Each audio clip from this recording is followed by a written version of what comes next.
For more, I am joined in the studio here now by PIMCO CEO and Co-Chief Investment Officer, Mohamed El-Erian. He is our titan in the loop for this whole hour. Mohamed, great to have you here. Thank you for having me. It's wonderful to be here. It is great to see you. And, you know, I want to jump off of what Mike was just talking about, which is these Fed bank stress test results. And do you think overall, I mean, that they were credible and that they are, in fact, a good indicator of how healthy the system is?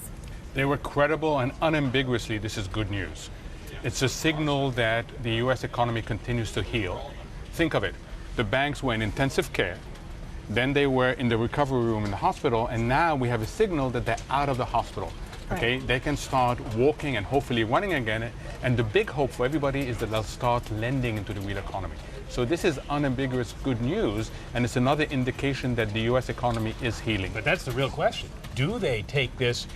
Do they get the extra boost of confidence from the way their stock prices react and then go out and start lending? That's the hope, Mike. I mean, so the first step is wanting to give money back to shareholders. That's the easy step for them. The hardest step is start taking more risk in lending to the economy. And that is the most critical thing, because we need this recovery to continue to build steam.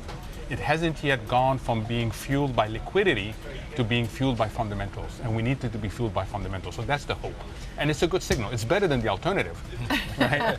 Which is the opposite, and all of them failing. But Mohamed, I mean, are the conditions there for the banks to start lending, though? They're getting there, Betty. You know, I think of the U.S. economy as right now really benefiting enormously from liquidity and from one-off factors, including the decline in the household sector, savings rate. Now we need to change gears. To do that, we need a few things to happen. First, internally, people have to continue to build confidence. Companies have to start deploying their cash. The government has to go forward on structural reforms. We need the labor market to function better. We need the housing market to function better. That's not going to happen unless government takes steps. The other step is the headwinds. We have two very big headwinds, one from Europe and one from the Middle East. We must not forget the geopolitical mess in the Middle East. And that feeds into confidence. That feeds into confidence. So it's a very, very tricky balance right now, and hopefully we'll continue to build up momentum, but it's too early to say this is a self-sustaining recovery. Well, David Rosenberg made a good point, said we saw the same thing last year at this time, and then everything went south again. And the year before, Mike. So we've seen it 2 years in a row. We know this movie.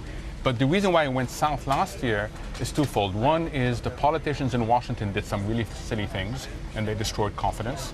And secondly, Europe did some really silly things. Right? What's new this year, hopefully, is that the politicians have learned.